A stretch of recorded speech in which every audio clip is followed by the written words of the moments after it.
प्यारे बच्चों, आज हम यूरोप में राष्ट्रवाद का उदय पाठ पढ़ेंगे। Class 10th history. बेटा, ये MLL सीरीज़ है, minimum level of learning. Simplifying studies channel के माध्यम से हम ये पूरा काम करवाने का प्रयास करेंगे। और MLL minimum level of learning में ये बताया जाएगा कि आप कम से कम इतना पढ़ तो लें, इतना तो ज़रूर पढ़ लें। तो हम आज ये सीरीज़ शुरू कर रहे हैं, यूरोप में राष्ट्रवाद का उदय। तो बेटा, शुरुआत करते हैं। जैसे ही हम शुरू करेंगे अपना पाठ, तो हमारा फर्स्ट जो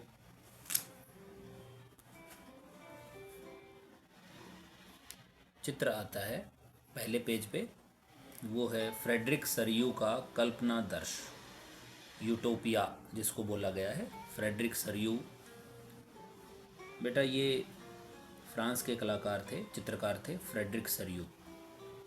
और इस चित्र में उन्होंने दिखाया है, लंबी लाइन लगी हुई है और ऊपर देवता हैं जो कि ये देख रहे हैं। एक स्टैचू है, ये स्वतंत्रता की देवी है। इसके हाथ में एक मशाल है और एक हाथ में एक किताब दी गई है। और ये जो किताब है अधिकारों का घोषणा पत्र है। एक हाथ में ज्ञान की मशाल और दूसरे में अधिकारों का घोषणा पत्र।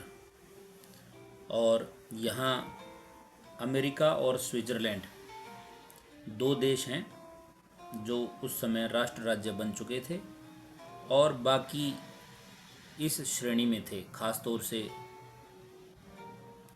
जर्मनी और फ्रांस।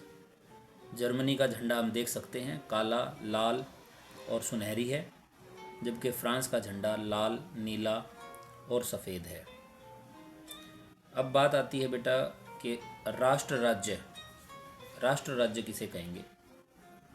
तो राष्ट्र राज्य एक साझा पहचान का भाव जहाँ हो, एक साझा इतिहास की भावना जहाँ हो। पहले राजा को ही राज का केंद्र माना जाता था। देश और राज्य राजा के प्रति वफादारी ही समझा जाता था। हम यहाँ पढ़ेंगे यूरोप में राष्ट्रवाद का उदय। यहाँ आप मैप देख रहे हैं।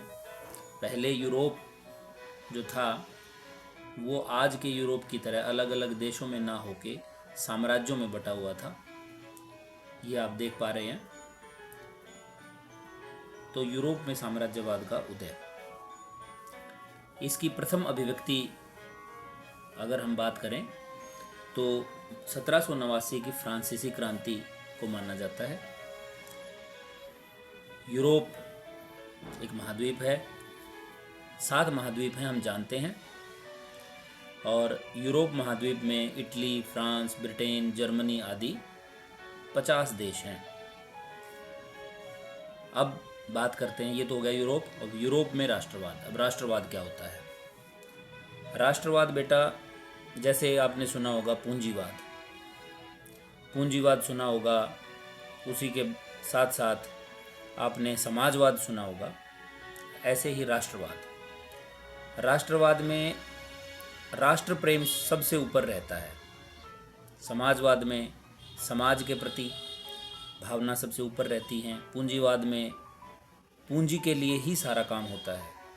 तो इसी प्रकार जो हमारा राष्ट्रवाद है वो एक ऐसी विचारधारा है जिसमें राष्ट्र सर्वोपरि है और राष्ट्र के प्रति प्रेम होता है। बेटा, 18वीं शताब्दी की बात करें तो अब बात आती है कि 18वीं शताब्दी होती क्या है। 1701 से 1799, यानी कि जब 1700 साल पूरे हो गए तो 1701वां जो साल आया वो 18वीं, 17 पूरी हो गई, 17 शताब्दी मतलब 100 साल, 1700, और 18वीं के मतलब 1700 से आगे, 1701 से 1799। जैसे मैंने बताया, उस समय आज के समय वाले देश नहीं थे। वहाँ राजतंत्र व्यवस्था थी। राजतंत्र का मतलब क्या होता है? जहाँ राजा की सरकार हो, राजा का नियंत्रण हो, उसी को हम राजतंत्र कहेंगे। अब राजा अच्छा है तो राजतंत्र अच्छा है, लेकिन आम तौर पर उस समय के जो राजा थे वो निरंकुश होते थे। निरंकुश, निरंकुश का मतलब होता है जिसके ऊपर कोई अंकुश ना हो। तो हमने शुरुआत की थी फ्रांसीसी क्रांति 1789 में हुई और इसे राष्ट्रवाद की पहली स्पष्ट अभिव्यक्ति माना जाता है। अब थोड़ी सी बात करते हैं फ्रांसीसी क्रांति की। बेटा ये 1789 में हुई थी। और अगर कोई पूछे कि सर क्रांति क्या होती है, तो बेटा ये बड़े स्तर पर सामूहिक विरोध और विद्रोह का होना होता है। और क्रांति एकदम से कभी नहीं होती है कि किसी ने कह दिया क्रांति और क्रांति हो गई। बेटा बहुत लंबे समय तक छोटी छोटी अनेक अन्याय वाली घटनाएं, प्रताड़ना, शोषण से लोग धीरे धीरे बहुत परेशान हो जाते हैं और एक कोई कारण लास्ट में मिलता है जिसे हम तात्कालिक कारण कहते हैं, और उसी से एक विरोध शुरू होता है। और बाकी जो विरोधी दल होते हैं, या ये कहेंगे कि जो अलग अलग वर्ग होते हैं, वो भी उस विरोध में शामिल हो जाते हैं और ये एक बड़े स्तर पर विरोध प्रदर्शन हो जाता है, विद्रोह हो जाता है। इसी को हम क्रांति कहते हैं। 1789 की जो क्रांति है वो बेटा लुई 16वां। अब बात आती है कि लुई 16वां क्या था। 16 लुई नाम का राजा था, बुर्बो राजवंश का था, आपने 9th क्लास में पढ़ा है। उसका बेटा लुई 2 हो गया, उसका बेटा 3rd हो गया, उसका बेटा 4th हो गया, ऐसे ही लुई 16वां। तो वो निरंकुश राजा था और उसी की निरंकुशता के कारण जनता परेशान थी और 1789 में लुई 16वें को फांसी पर टांग दिया गया था, जिससे फ्रांसीसी क्रांति का अंत हुआ। और फ्रांसीसी क्रांति के अंत के बाद अगर हम बात करें तो 1792 में वहाँ लोकतंत्र की स्थापना हुई फ्रांस में, और 1799 में नेपोलियन सत्ता में आया। नेपोलियन कौन था? नेपोलियन एक वॉरियर था, यानी कि लड़ाका था, एक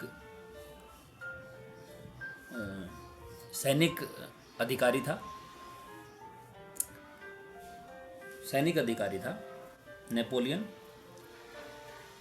और बेटा 1804 में उसने नेपोलियन संहिता अपनाई। संहिता क्या होती है?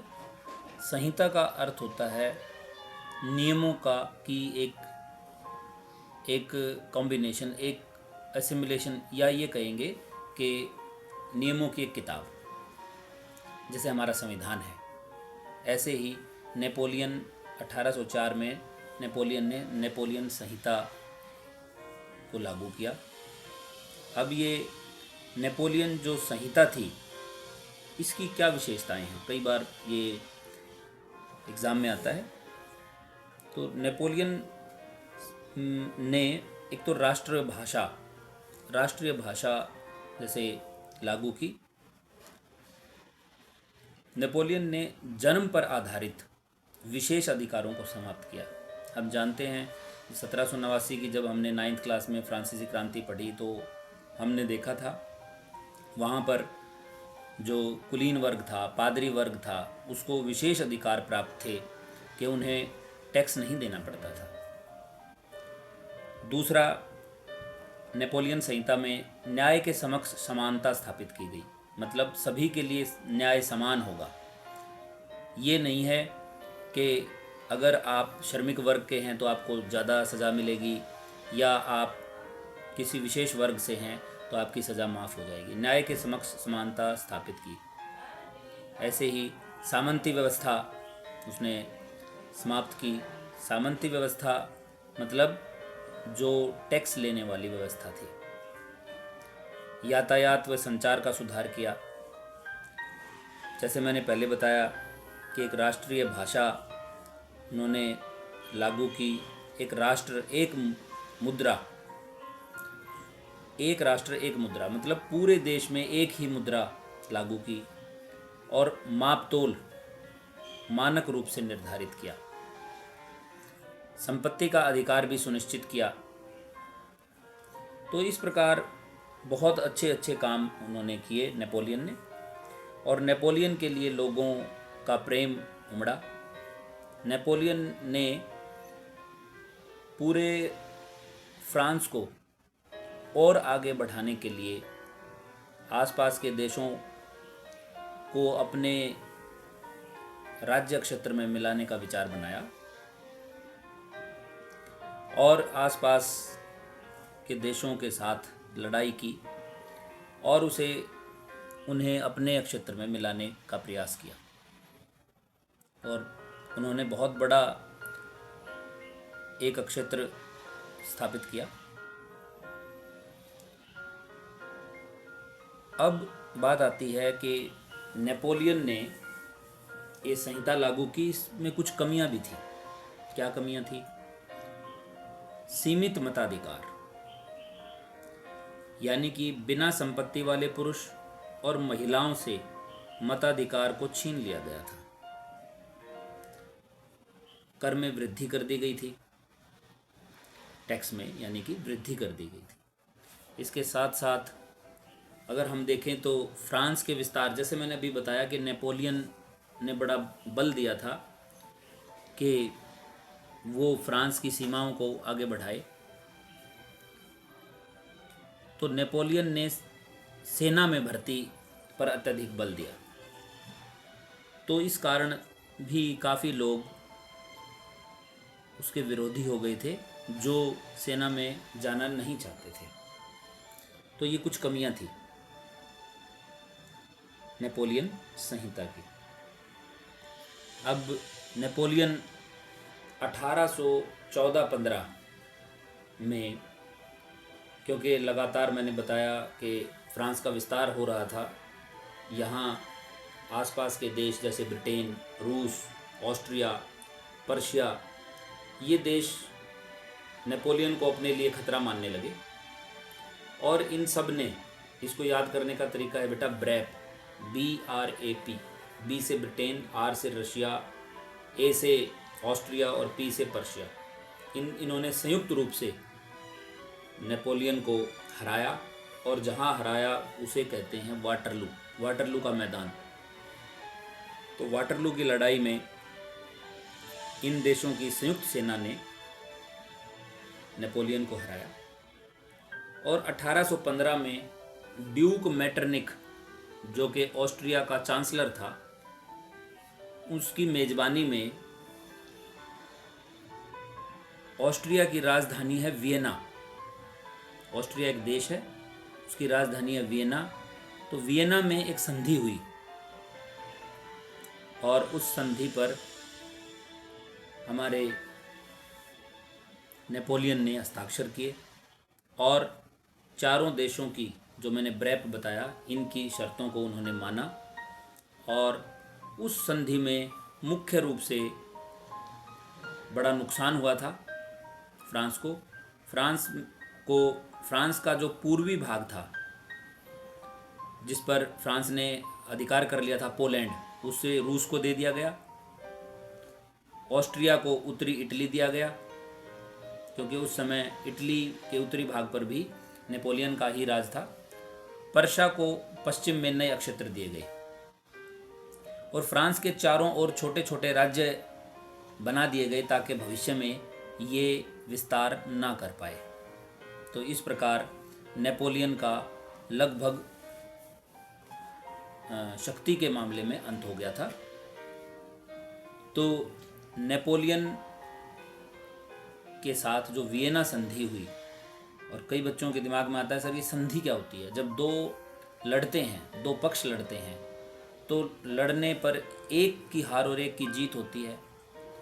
तो शांति कब होती है? जब संधि होती है। जो जीतने वाला है वो हारने वाले पर कुछ शर्तें लगाता है कि ये आपको करना होगा, तब मैं आगे नहीं लड़ूंगा, तब मैं आपको और नहीं मारूंगा, तब मैं आपका और नुकसान नहीं करूंगा। तो ऐसे ही वियना संधि हुई थी।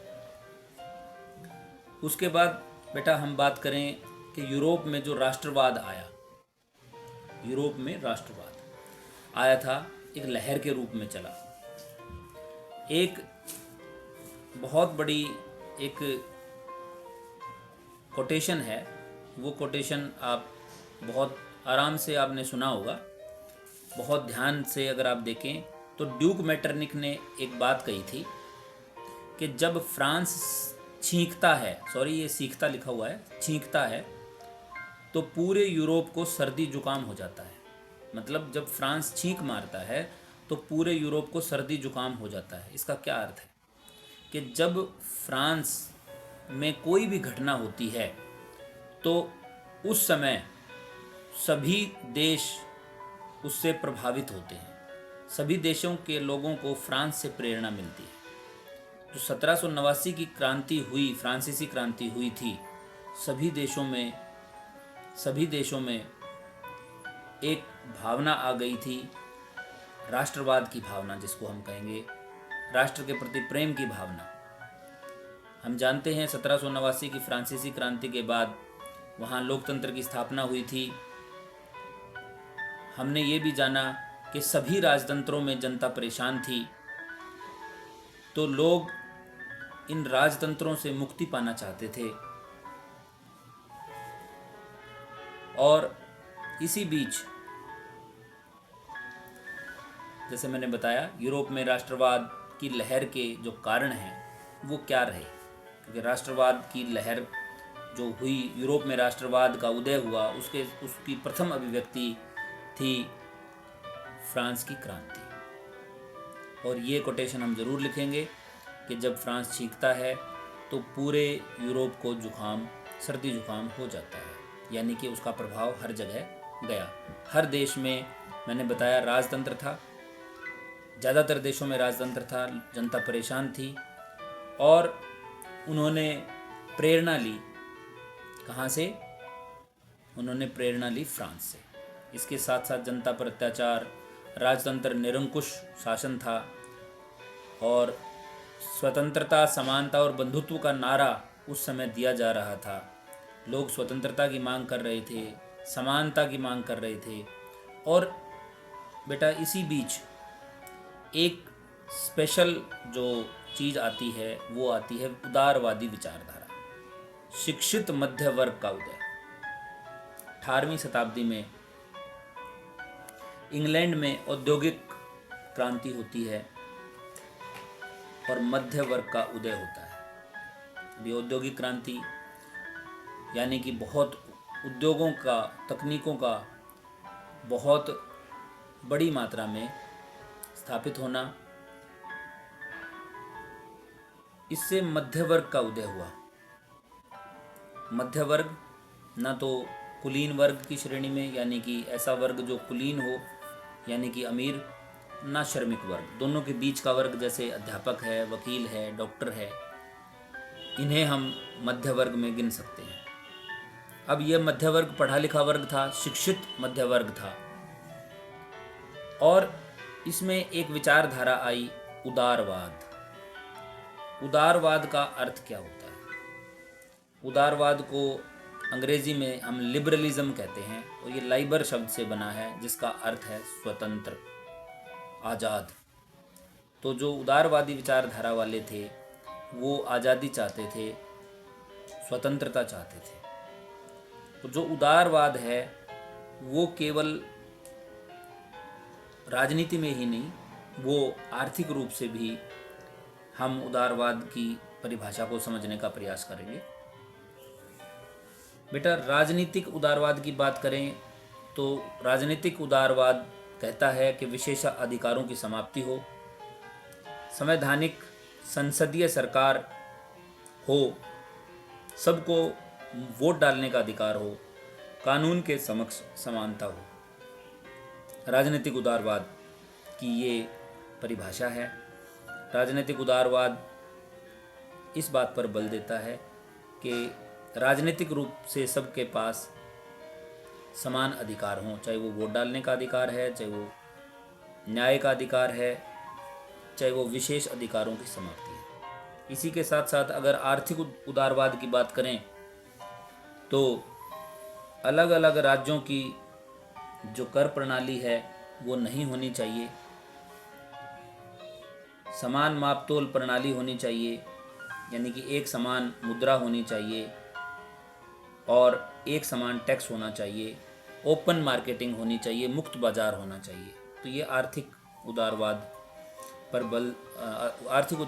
इन बातों पर बल देता है। अब बात करते हैं बेटा, अगर आर्थिक उदारवाद को हम समझें तो जर्मनी में एक जोल्वेराइन नाम का एक छोटा सा जर्मन शुल्क संघ बना था, जिसमें जर्मनी में 30 मुद्राएं होती थी, उनको 2 मुद्राओं पर सीमित किया गया।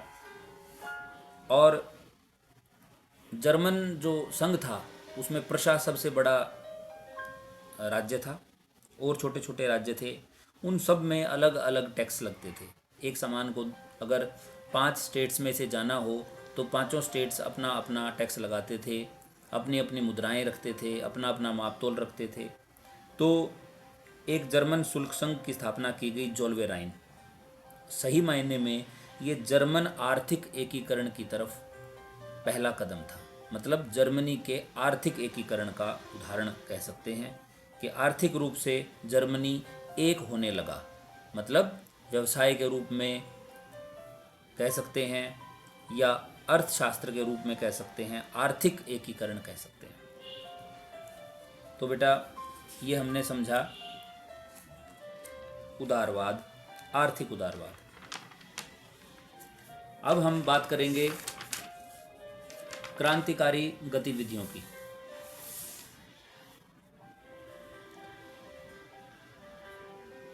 क्रांतिकारी गतिविधियां, राजतंत्रीय व्यवस्था का विरोध, यानी कि जैसे मैंने भी बताया कि राजतंत्रीय व्यवस्था लागू हो गई थी। हमने बात की थी 1815 में जब वियना संधि हुई, तो वियना संधि का बेटा एक विशेष परिणाम क्या निकला था।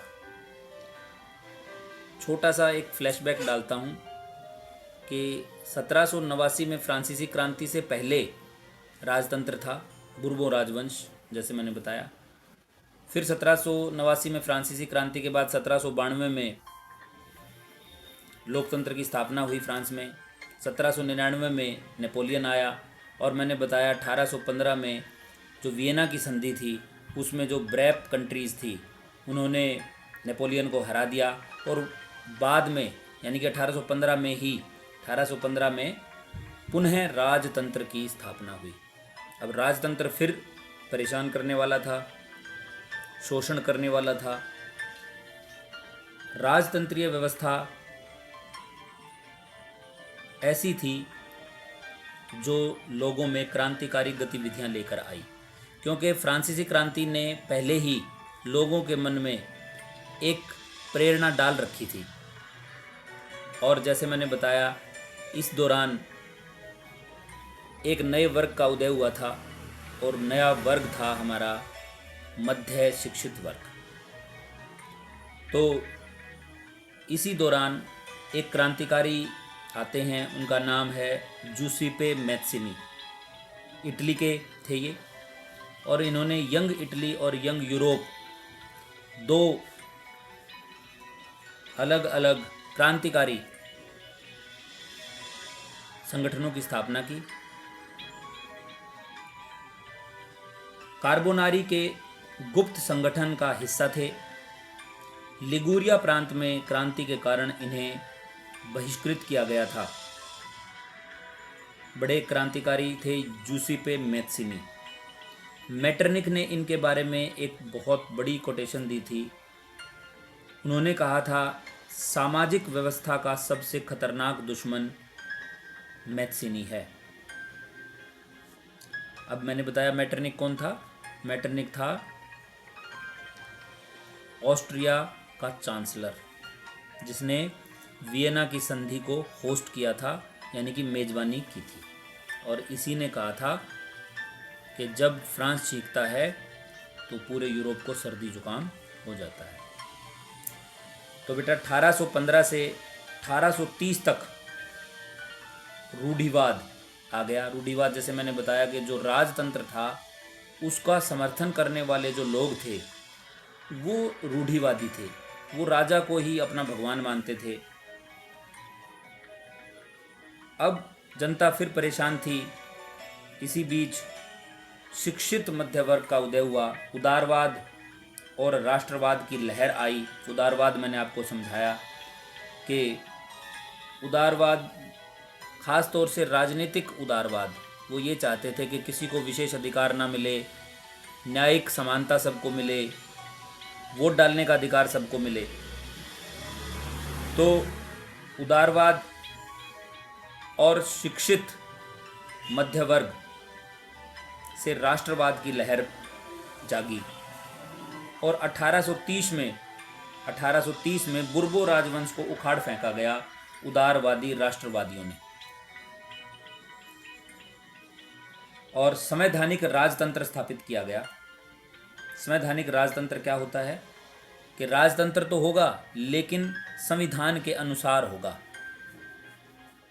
संविधान के अनुसार होगा। संविधान जिसे जनता लिखेगी और लुई फिलिप को राजा बनाने का प्रयास किया गया संवैधानिक राजतंत्र के लिए। संवैधानिक राजतंत्र स्थापित किया गया, लुई फिलिप को राजा बनाया गया।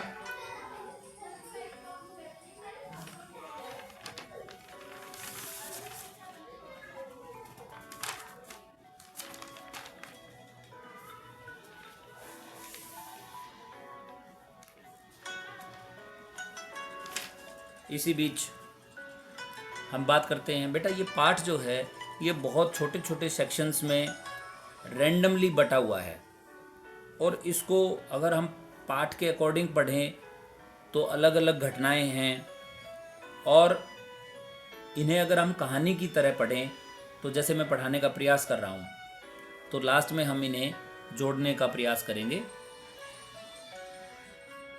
अब बात आती है यूनान का स्वतंत्रता संग्राम। 1815 से 1830 की मैंने बात की। यूनान का स्वतंत्रता संग्राम 1821 में ये आरंभ हुआ। ओटोमन साम्राज्य जो कि मुस्लिम वर्ग बाहुल्य था, यूनान का स्वतंत्रता संग्राम शुरू हुआ। इसमें ओटोमन साम्राज्य का राज था यूनान पर। राष्ट्रवादियों को पश्चिम यूरोप के लोगों का समर्थन मिला। यूनानी लोग यूनानी सभ्यता को महान बताते थे, जो हमारे पश्चिम यूरोप के लोग थे। लॉर्ड बायरन एक कवि थे, उन्होंने भी यूनानी संघर्ष में अपना योगदान दिया और 1832 में कुस्तुनतुनिया की संधि से यूनान स्वतंत्र हुआ। ये बीच में एक छोटी सी बात है जो रोमानीवाद की तरफ हमें लेके जाएगी, इसको हम बाद में भी डिस्कस करेंगे।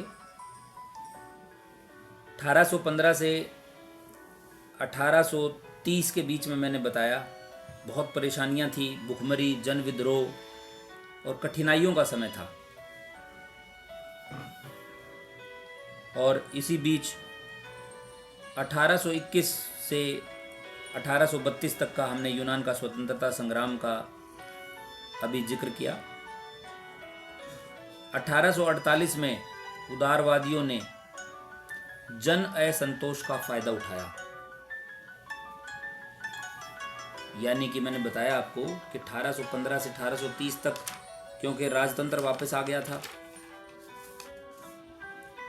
और 1830 में बुर्बो राजवंश को उखाड़ फेंका। यहाँ जन विद्रोह, भुखमरी चल रही थी पूरे यूरोप में और साथ साथ एक विशेष वर्ग, मध्य वर्ग, शिक्षित वर्ग का उदय भी हुआ। तो 1848 में उदारवादियों ने जन असंतोष का फायदा उठाया और मूलभूत मांगों के साथ राष्ट्र राज्य संविधान और प्रेस की स्वतंत्रता, समानता आदि मांगों पर बल दिया। और फ्रैंकफर्ट पार्लियामेंट की बात करेंगे इसके बाद। जर्मन इलाकों में उदारवादियों ने फ्रैंकफर्ट शहर में सर्व जर्मन नेशनल असेंबली के पक्ष में मतदान का फैसला लिया। जैसे मैंने बताया कि 1830 में जब बुर्बो राजवंश को उखाड़ फेंका और फिलिप सेकंड को राजा बनाया गया, लुई फिलिप को राजा बनाया गया, तो संवैधानिक राजतंत्र स्थापित हुआ था। और संवैधानिक राजतंत्र का मतलब है राजा होगा लेकिन संविधान के अनुसार कार्य करेगा। यहाँ संविधान लिखने की बात है, संविधान बनाने की बात है। तो जर्मन इलाकों में उदारवादियों ने फ्रैंकफर्ट शहर में सर्व जर्मन नेशनल असेंबली के पक्ष में मतदान करने का फैसला किया कि हम जर्मनी की एक असेंबली बनाएंगे और जहां संविधान लिखा जाएगा और जहां पूरे जर्मनी के लोगों की बातों को, उनकी मांगों को सूचीबद्ध किया जाएगा, लिखा जाएगा।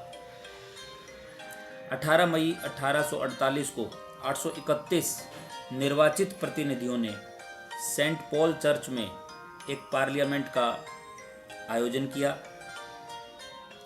उन्होंने एक जर्मन राष्ट्र के लिए संविधान का प्रारूप तैयार किया। पर्शिया के राजा फ्रेडरिक विलियम फोर्थ को ताज पहनाने की पेशकश की गई, लेकिन उन्होंने मना कर दिया। तो इस प्रकार जो जर्मनी का एकीकरण, या यूं कहें जर्मनी के एकीकरण की शुरुआत इसे कह सकते हैं, कि जर्मनी के लोग इकट्ठा हुए और उन्होंने नेशनल असेंबली में मतदान का फैसला लिया और संवैधानिक राजतंत्र के लिए फ्रेडरिक विलियम फोर्थ ने मना कर दिया। अब हमारा अगला पॉइंट आता है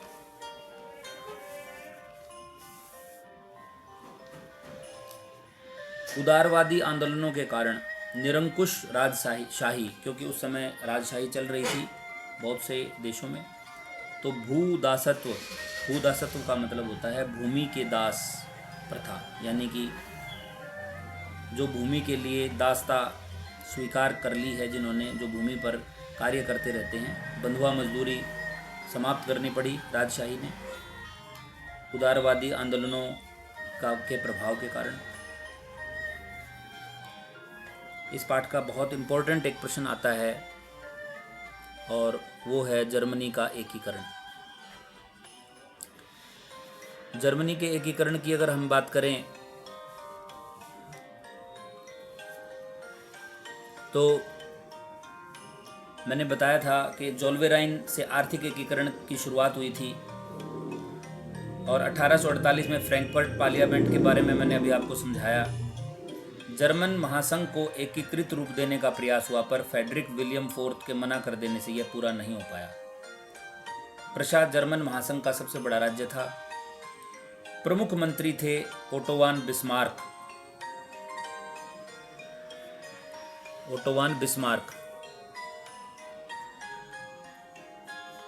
और उन्होंने अपनी लौह व रक्त की नीति से फ्रांस, डेनमार्क और ऑस्ट्रिया को हराकर जर्मनी के एकीकरण को पूरा किया। प्रशा के राजा विलियम प्रथम को जर्मनी का सम्राट घोषित किया गया। जर्मनी में मुद्रा, बैंकिंग, कानून तथा न्यायिक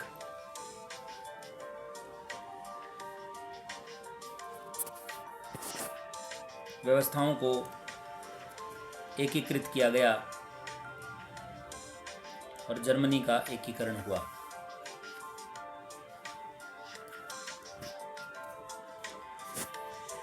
अब हम बात करेंगे इटली का एकीकरण। इसमें बेटा 7 राज्य थे इटली में। केवल एक था सार्डिनिया पिडमोंट, जिसमें इतालवी राजा था, उसका नाम था विक्टर इमैनुअल सेकेंड। इटली के उत्तरी भाग पर ऑस्ट्रिया हैब्सबर्ग,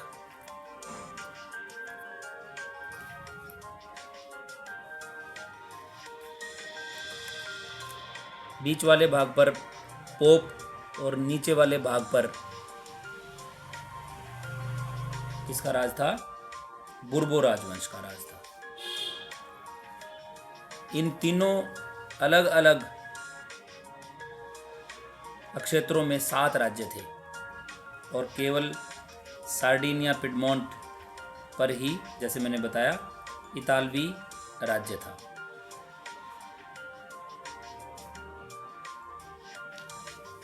तो बेटा यहाँ बात आती है मैत्सिनी, कावूर और गैरीबाल्डी की। मैत्सिनी के बारे में हमने बताया कि वो क्रांतिकारी संगठन यंग इटली और यंग यूरोप के संस्थापक थे। कावूर ने अपनी कूटनीतिक संधि से फ्रांस के साथ उन्होंने संधि की और ऑस्ट्रिया को हराया, क्योंकि ऑस्ट्रिया का उत्तरी भाग पर राज था और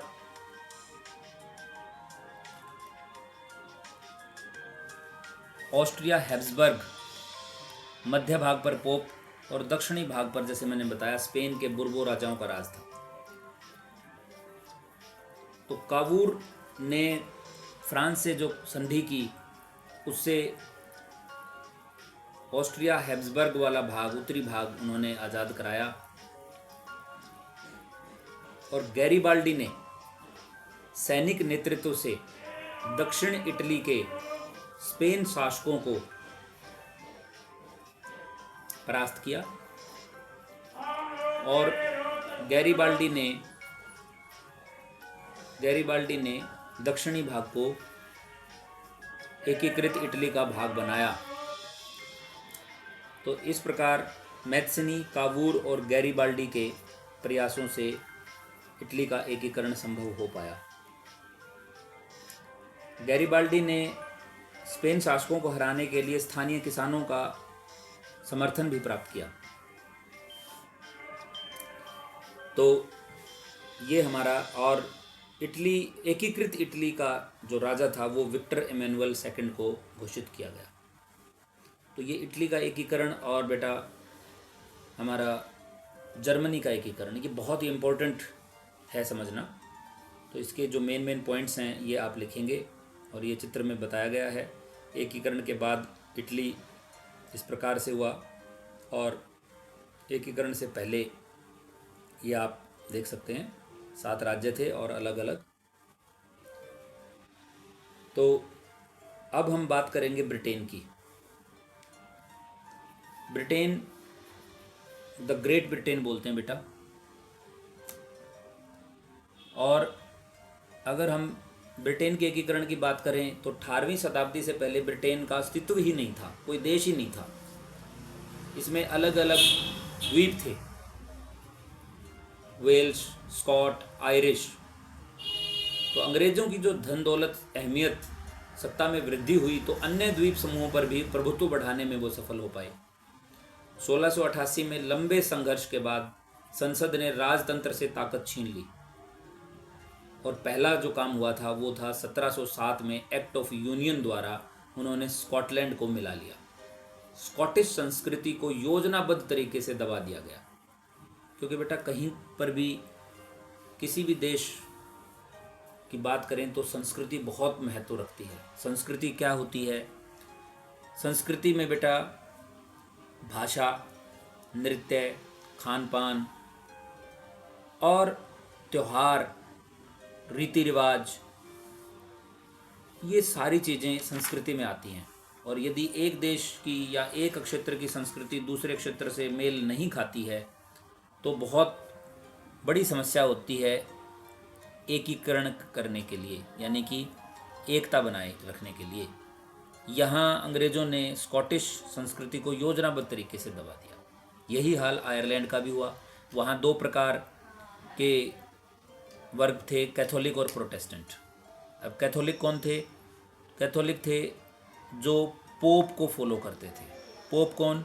जो ईसाइयों का सबसे बड़ा धर्मगुरु था, उसे पोप कहते थे। और उनकी जो ये कहेंगे सिद्धांत थे, उनको मानने वालों को कैथोलिक कहा गया। इसके अपोजिट प्रोटेस्टेंट थे। अंग्रेज़ों ने बड़ी, जैसे हमारे देश में उन्होंने फूट डालो राज करो वाली नीति अपनाई थी, वैसे ही उन्होंने आयरलैंड में भी जो अल्पसंख्यक थे, कम संख्या में थे प्रोटेस्टेंट, उनको बहुसंख्यक कैथोलिकों पर नियंत्रण करने के लिए सहारा दिया। और उन्होंने आयरलैंड को बाद में ज़बरदस्ती बलपूर्वक आयरलैंड को भी अपने अधीन कर लिया और एक संयुक्त ब्रितानी राष्ट्र का निर्माण हुआ। यूनियन जैक उसका झंडा बना और God save our noble king, ये जैसे हमारा राष्ट्रगान है, ये उनका राष्ट्रगान बना। तो इस प्रकार बेटा ब्रिटेन का भी एकीकरण हुआ। अब हमारा लास्ट में जो पॉइंट बनते हैं दो छोटे छोटे, वो है राष्ट्र की दृश्य कल्पना, यानी कि राष्ट्र को कैसे हम देख सकते हैं। जैसे आपने देखा होगा फिल्मों में जब कोर्ट सीन आता है तो एक देवी होती है, उसकी आंखों पे काली पट्टी बंधी रहती है और हाथ में तराजू रहता है, उसको हम इंसाफ की देवी कहते हैं। ऐसे ही राष्ट्र राज्यों में जर्मेनिया नाम की एक औरत, जिसको जर्मनी कहा गया, यानी कि जर्मनी की माता या जर्मन माता कह सकते हैं, जैसे भारत माता, ऐसे ही फ्रांस माता, उसका नाम कहा गया मारियान। तो लोगों को जोड़ने के लिए, भाव के साथ जोड़ने के लिए ये इस प्रकार की दृश्य कल्पना का निर्माण किया गया। अब बात आती है राष्ट्रवाद से साम्राज्यवाद की तरफ कैसे पहुंचा। अब बेटा राष्ट्रवाद से साम्राज्यवाद, ये बहुत, इसमें एक चीज़ आती है जिसको हम बोलेंगे बाल्कन क्षेत्र की समस्या। बेटा बाल्कन क्या है? एक ऐसा क्षेत्र है, बाल्कन क्षेत्र, जिसमें Romania, Bulgaria, Albania, Croatia, Bosnia, यूनान, सर्बिया आदि देश आते हैं। इनको स्लाव कहा जाता है। यहाँ रूमानी राष्ट्रवाद से यूनान को आज़ादी मिली, जैसे मैंने बताया था बीच में। तो ओटोमन साम्राज्य का वहाँ राज था। और रूमानी राष्ट्रवाद, रूमानी का क्या अर्थ होता है ये मैं इसी बीच समझाऊंगा कि रूमानी का मतलब होता है बेटा, रूमानीवाद मतलब रोमांटिसिज्म। रोमांटिसिज्म रोमांस शब्द से बना है। रोमांस को तो आप सब जानते हैं, रोमांस करते हैं।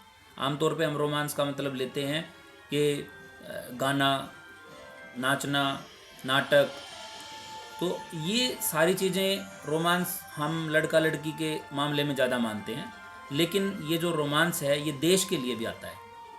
तो नाचना, गाना, नाटक आदि से अपने देश की संस्कृति और गौरवपूर्ण अतीत मतलब जो ऐसा पास्ट जिसके को हम बताकर बड़ा प्राउड फील कर सकते हैं, ऐसी विरासत जो हमारे दादा परदादा ने हमारे लिए इकट्ठी की है, भाव के रूप में, सम्मान के रूप में। तो इन चीज़ों का प्रसार करना, लोगों में एक पहचान देना, अंतर्ज्ञान भाव से, अंतर्ज्ञान का मतलब होता है अंदर, यानी कि भावना से जुड़ना, भाव से जुड़ना, सम्मान, प्रेम के साथ, और तर्क को स्थान अधिक न देना। तर्क का मतलब लॉजिक, साइंस, विज्ञान की बातें ना मान के दिल की बात मानना। जैसे कहते हैं ना कि भाई रोमांस का मतलब दिल से है, दिमाग से नहीं।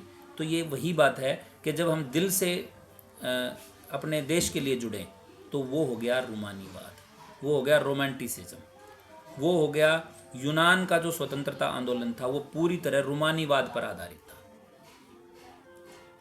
अब मैं एक रूस और पोलैंड का उदाहरण लूँगा कि पोलैंड में पोलिश भाषा बोली जाती थी। जब रूस ने पोलैंड पर जब पोलैंड को रूस को के अधीन किया गया 1815 की वियना संधि के बाद, तो आप देखेंगे कि वहाँ के जो जो पादरी थे, जिसे हम अपने हिंदी में पुजारी कह सकते हैं, हमारे हिंदू धर्म के अकॉर्डिंग जो पूजा पाठ करने वाले हैं तो उनको पादरी कहते हैं। तो वो जो पादरी थे वो पोलिश भाषा बोलते थे, और रशिया वाले, रूस वाले चाहते थे कि वो रूसी बोलें, लेकिन उन्होंने रूसी भाषा नहीं बोली।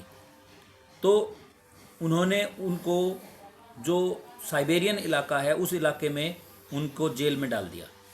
अब लोगों में यही बात दिमाग में आई, लोगों के दिलों में आई कि हम पोलिश भाषा से जुड़े हुए हैं। पोलिश भाषा यानी कि जो भाषा है वही हमारा सम्मान है, वही हमारे देश का प्रत्यय है हमारे दिमाग में। तो इस प्रकार वो भाषा से जुड़ गए। तो भाषा से, भाव से और नाटक से, गीतों से, भावनाओं से, तो यही रूमानीवाद है, देश के प्रति भाव है, प्रेम है।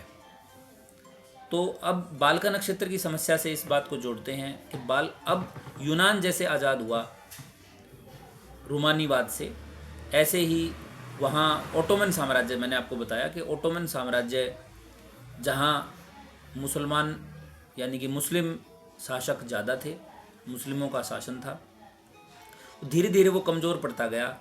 रूमानीवाद का रूप राष्ट्रवाद के रूप में बढ़ने लगा, लोगों में भावनाएं देश प्रेम की, राष्ट्रवाद की बढ़ने लगी, और धीरे धीरे बाल का नक्षत्र के ये छोटे छोटे जो देश थे वो आज़ाद होने लगे।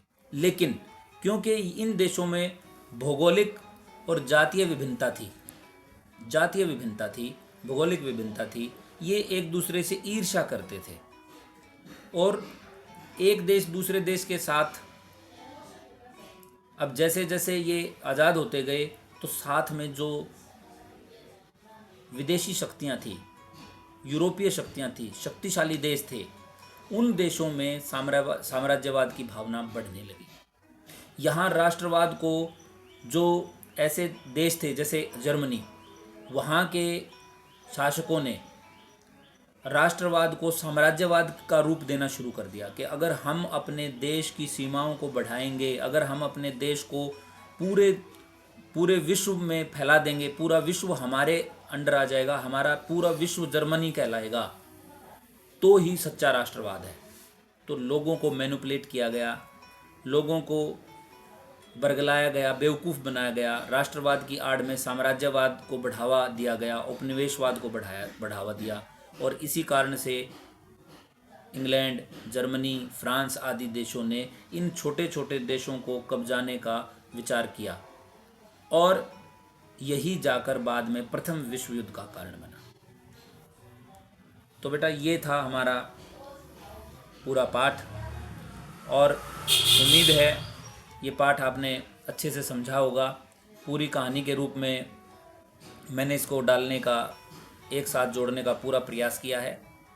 तो आप यदि इसे ध्यान से आपने इसे ध्यान से सुना है, और मेरा मानना है इस वीडियो को आप 2 बार ध्यान से अकेले में सुनिए और पाठ को पढ़ें, तो आपको मोस्ट इम्पोर्टेंट जो क्वेश्चन हैं इस पाठ के वो बहुत अच्छे से समझ आ जाएंगे, और हम अगले वीडियो में इस पाठ के इम्पोर्टेंट क्वेश्चंस को डिस्कस करेंगे। यदि आपने ये वीडियो ध्यान से सुना है तो आप दूसरी वीडियो के क्वेश्चन आंसर को एक वीडियो में ही आराम से समझकर अच्छे से याद कर पाएंगे और लिख पाएंगे और अच्छे मार्क्स ले पाएंगे। Thank you.